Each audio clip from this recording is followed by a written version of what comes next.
Welcome to The Intuitive Therapist with Janis Cohen, therapist, clairvoyant, empath, and medium.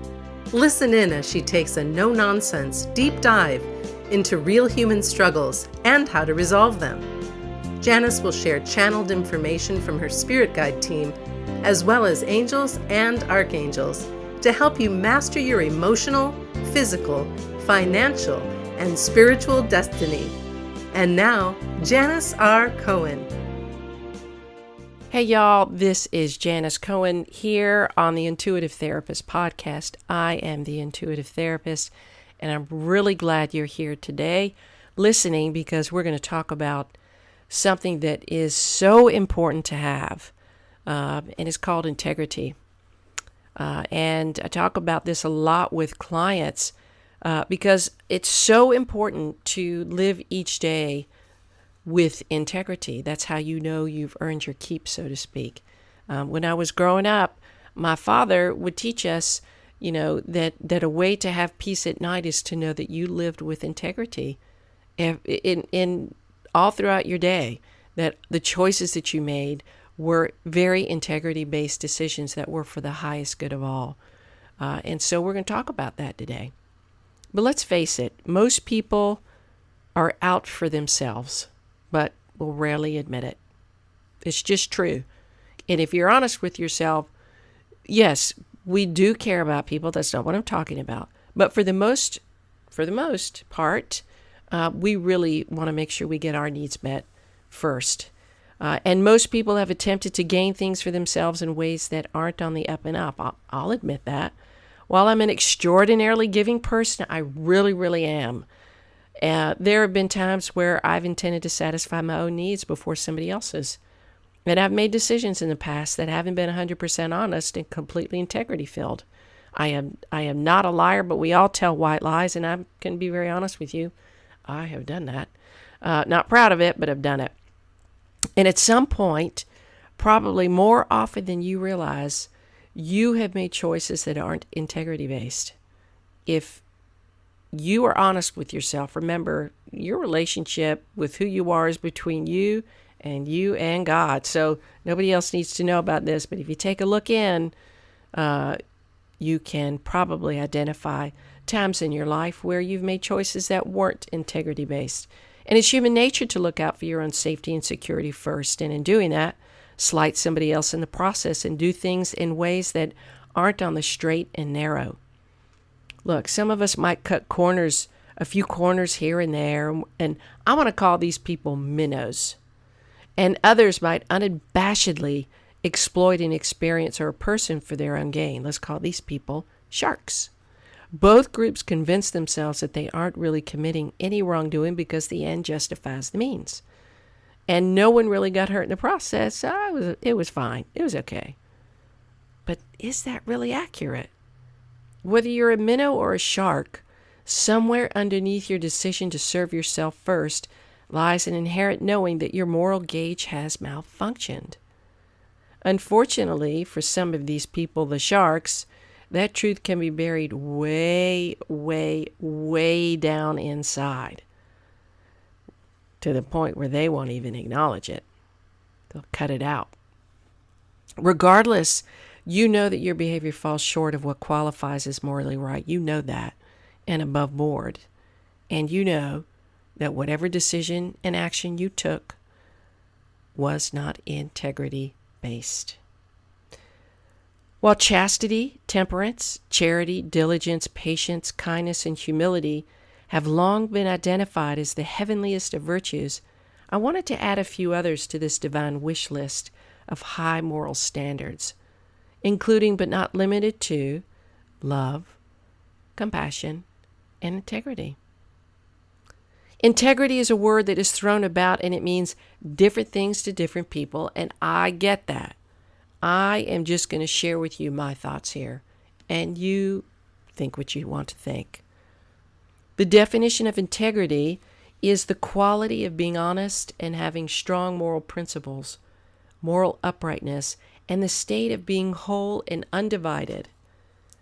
Put another way, the basis of integrity is doing the right thing even when it's not acknowledged by others or when it's convenient for you. That's pretty much what the bottom line is of integrity. The vast majority of us work regularly to cultivate some or all of these noble virtues. We consistently strive to covet more patience, kindness, commitment, and charity. I know I do. But how do we develop more integrity? How do we develop integrity in the first place? We begin by acknowledging that having integrity, that it matters to us. Each of us has a desire to strengthen and validate our own inner value system. We practice this through the actions we take that affirm our love and need for family, money, sex, status, humility, success, fame, security, variety, growth, contribution, winning, order, honesty, perfectionism, selflessness, and love, just to name a few. Integrity cannot be established in a moment or created in a day. It cannot be manufactured in a month or a year. Integrity must be developed within our character over time and become a way of life. This is interesting. During the time of the 12 Caesars, the Roman army would conduct morning inspections. As the inspectors stood in front of each soldier, the soldier would strike the armor of his breastplate that covered his heart. The armor had to be the strongest there to protect the heart from the stabs of the swords and the strikes of the arrows. And with his right fist he shouted, "Integritas," which in Latin means material wholeness, completeness, and entirety. If the armor gave off the ring that signals the competence of the armor, the inspector would then move on to the next soldier. In the next century, the word integer was used by a different group of soldiers who needed to establish a separate identity from this original group of fighters. The word integer or integer signified that not only the armor was sound, but also, listen to this, that the soldier was of sound character, that he was complete with his integrity, that his heart was in the right place, and that his morals and standards were high. Integrity is the combination of these words and refers to putting on of armor, of building completeness, of being whole, a wholeness in character. That was really cool. When I discovered that, it made so much sense. It's amazing the root of the words that we use today and their stories, the way they came about, because words have meaning and they have history and they have value. And when we talk about the word integrity, it has a history, it has a lifespan, and it is important. I came up with 10 indicators of a person who has integrity. This is my top 10. You may add 2 more, 1,000 more, whatever you want to do, but these are my top 10. Number 1, and these are in no particular order. They're just kind of how they came out from my brain to this podcast. 1, you say what you mean and you mean what you say. In other words, your words and deeds are congruent. 2, you honor your promises. You keep your commitments and your word. 3, you practice honesty. You are truthful and you can be trusted. 4, you are consistent. Who you are as a person remains the same no matter who you encounter. 5, you take responsibility for your mistakes and failures. You don't lay blame on anyone or anything else. 6, you have a genuine and positive intention to do the right thing. You don't practice malicious intent. 7, you take selfless action on behalf of the greater good. You realize that serving others naturally benefits you beyond measure. 8, you do not elevate yourself at the expense of others. You avoid speaking ill of others or interfering with their successes. 9, you give to give, not give to get.